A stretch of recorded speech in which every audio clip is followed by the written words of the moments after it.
Is recording on? Hold on.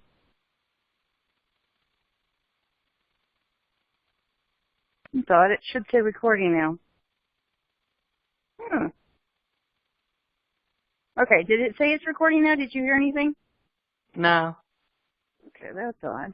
It should be recording. All right, so we're going to call you Emily Yeah. for the purpose of this recording. And you know what? There we go. Okay, now we're recording. Okay, well, I do appreciate you, agreeing to let me interview you because a lot of people have been asking questions about what we've just, sort of nicknamed Post-Prostitution Syndrome. Don't know what else to call it.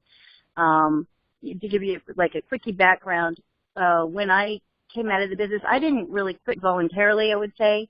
Myself, I got arrested. LAPD was all over my butt. They put me on probation, and they were hanging like 8 years in federal prison over me if I violated that probation. And obviously, I did not want to spend 8 years in prison. So I was out of business. That was it. They were tapping my phones. They were following me around. I literally had to quit overnight. And it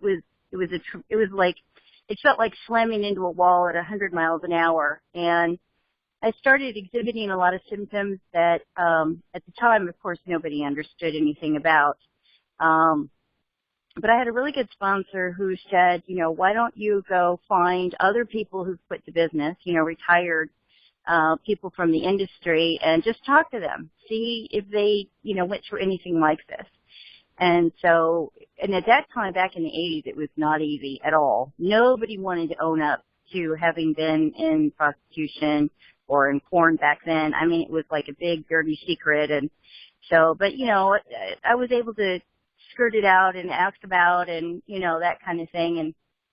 And it started mushrooming. We got to the point where I was tracking down men and women. I wanted to see if it was the same for men and women. So I talked to men and women. I talked to people that had quit in the States, people that had worked in legal brothels, because I also wondered if it was because it was illegal what I was doing. Was it because it was a crime, or was it the business? So, I interviewed a lot of people that went through the legal brothels, that kind of thing, legal porn, and, trying to see if there was any difference between legal, illegal, that sort of thing.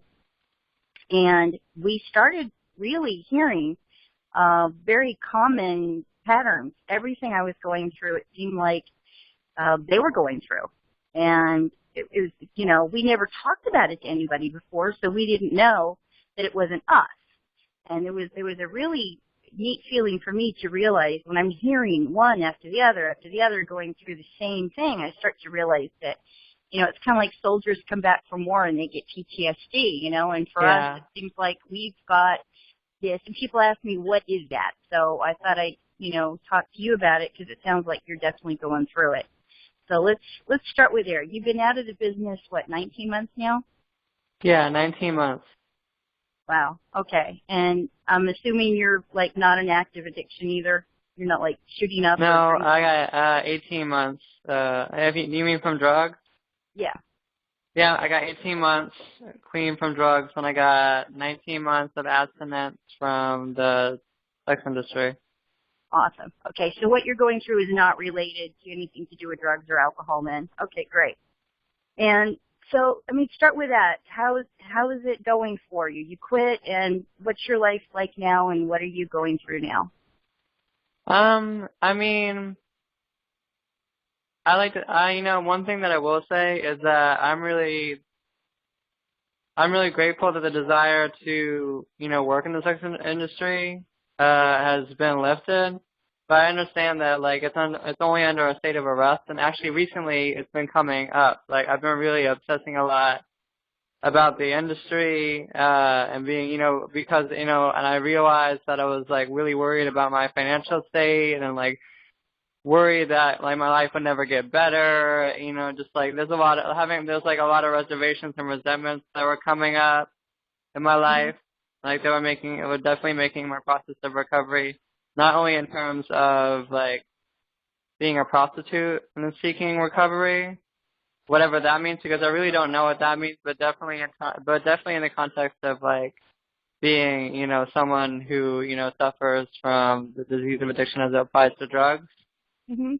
I found that really that I might need something more that recovering from the disease of addiction as it applies to drugs and it applies to those spaces that are not, PA or SWA spaces. Mhm. It just, well, I mean, this is just to make it more clear. I really feel like my life right now, I'm like obsessing over a lot of, if I'm not engaging